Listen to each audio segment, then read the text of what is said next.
Good day to you. I'm looking forward to this study tonight. I think you're going to enjoy it. We are going to look at John chapter 10. In a way, a portion of it. We will not get through all of it. But this is Jesus again talking to them in Jerusalem. We just following what was discussed last week, but we have a new subject.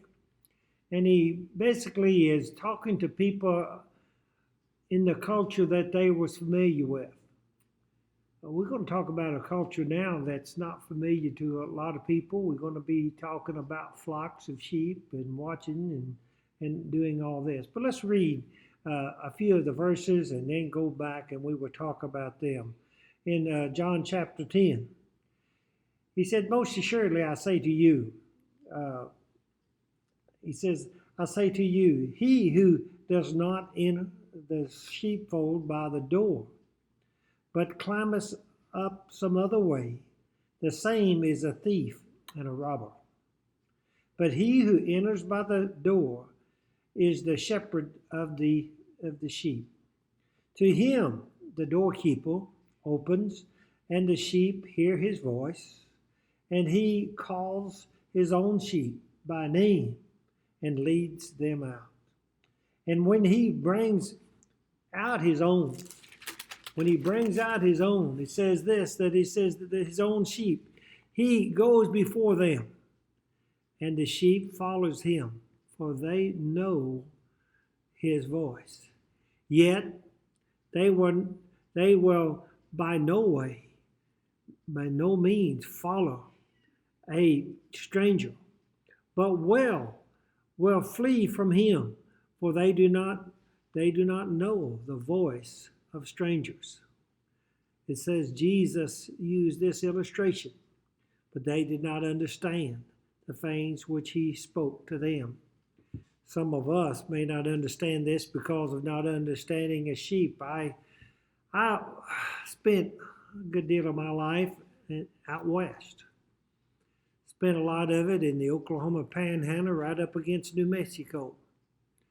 I had people around me that had sheep, had herds of sheep, had friends down in the border of Texas Panhandle and New Mexico that had a herd of a few hundred sheep. I went with a friend of mine, one of the deacons there. He had a ranch he was leasing over in the canyon country of New Mexico. I went with him over there, and I was happy to say that I went into an old rancho. I went to a place where man had a little store that I thought I was going back into the movies of John Wayne, the little old rock store in a place when we drove up there with the boys that we were spending some time down at the ranch. I was almost looking to say, now where's Zero at? Because it was that type. There was houses all around a courtyard or a pen. There was a rock wall. And the old fella that owned that was 80 some years old. And I got acquainted. The boys running around looking, and I got to talking to the man a great deal, talking to him and asking him, come find out his great grandfather had got that land from the Spanish land grant. His family had been there for hundreds of years. The place, he told me, I said, "What is this?" He said, "That's where the sheep was." He said, "I don't have sheep now, just cattle. But back when I was a child, this was in the 1980s. This man was 80 some years old. But he said, this is where the sheep came. He said the people that tended, our shepherds, would come and put the sheep up at night. And then they would lead them out and take care of them. This is what he's talking about here. The shepherds, the people that had the sheep, would come in and they would be the ones that come in. The sheep did not stay in the fields at night, but on certain seasons the shepherds would. Most of the time they would bring them back in at night into the fold. And they would put all the sheep from a township or town, we call it, they would put them in that pen at night. They would put it in that pen, and there was a doorkeeper, somebody there watching, opening the gate, we would call it. But all the different ones, depending upon the size of the town, but there could be 5 or 4 or 6 or more shepherds that own their sheep. They would put them in at night.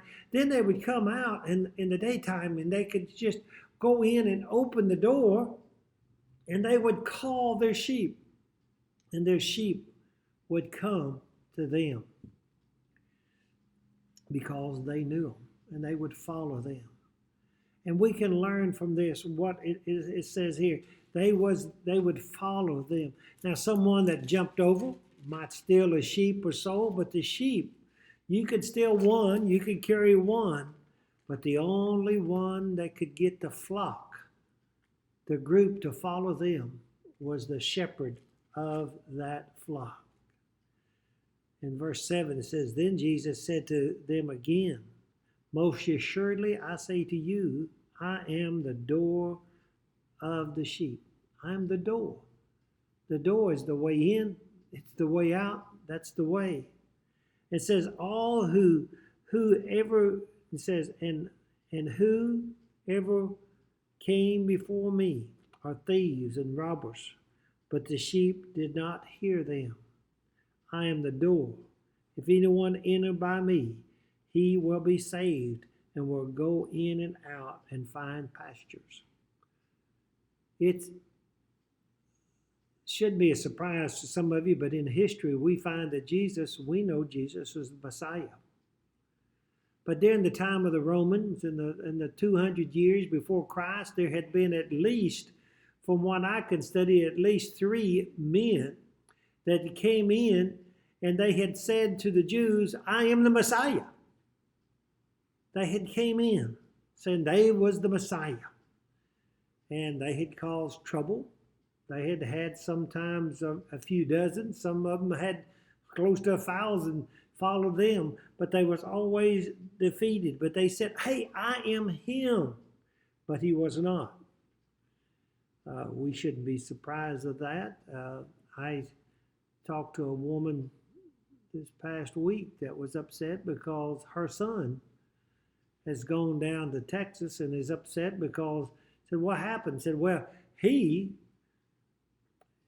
is down there following a cult. I said, what do you mean? He said, he's following a man that says he's Jesus. And I know about that situation. There's a man down in South Texas that has people following him, a cult, saying that he is Jesus. But Jesus says, no, these people came, but I am, verse 9, I am the door. If anyone enter by me, he will be saved and will go in and out and find pasture.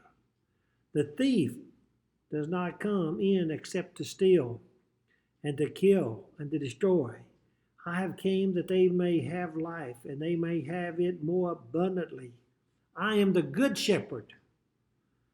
The good shepherd giveth his life for the sheep. This is what he was talking about. He said, they shall hear my voice.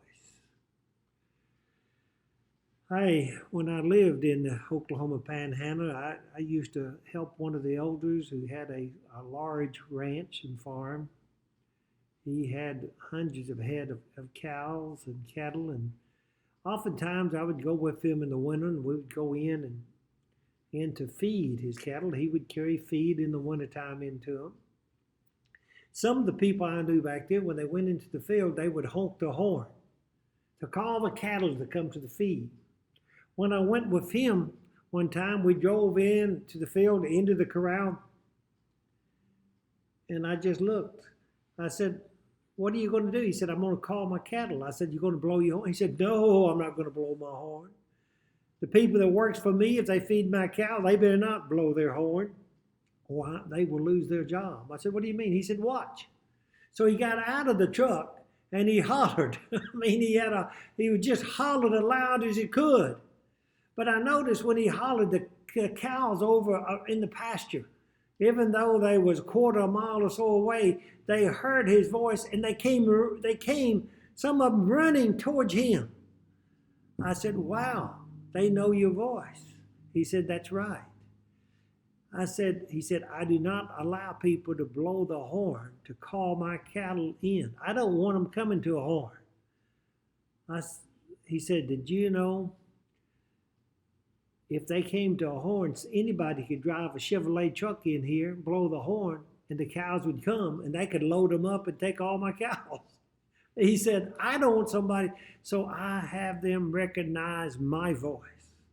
We, as Christians, we have to make sure that we recognize Christ's voice because he is the good shepherd. In verse 11, he says, I am the good shepherd. The good shepherd gives his life for the sheep. But if a hardling, somebody that's just hard, who is not the shepherd, who does not own the sheep, sees the wolf coming, and leave the sheep and flee, and the wolf catches the sheep and slaughters them.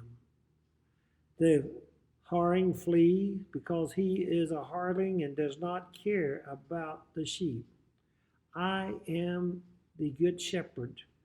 I know my sheep and am known by my sheep, and the Father knows me. Even so I know the Father. Even so I know the Father, and I lay down my life for the sheep. This is what we are, the sheep. The sheep is a weak creature, very weak, in the sense that they do not live in the wild, just one or two breeds, but the most sheep, they would not survive if it wasn't for the shepherd. We cannot live without the shepherd. We have a wolf that we know of as the devil. But that shepherd came, our shepherd. It says, they shall know me and I shall know them, and I am known by my Father. We have confidence today, I do, and I hope you do, because Jesus, when he was baptized, God looked down and, we can see what happened, ascended. At the Transfiguration, when they wanted to build a temple to the prophet and to the Moses, the lawgiver, and the Christ, God spoke down and said, this is my son, hear ye what? Him. Translated or explaining that, God said, this is the shepherd. This is the shepherd that the doorkeeper, God, allowed into the world to take care of the sheep, to die for the sheep, and to bring his sheep home. Jesus told us, I go to prepare a place for you, that where I am, there you might be also. The angels said there in the first of Acts, if you have seen him go, you will see him come again. Thessalonians says, those that are dead shall rise up, and then we shall rise up and meet him in the sky. Why? Because the shepherd will not forget about us. Do you not? Promise me. Try. Don't forget who is your shepherd if you allow him to be. God be with you till we meet again.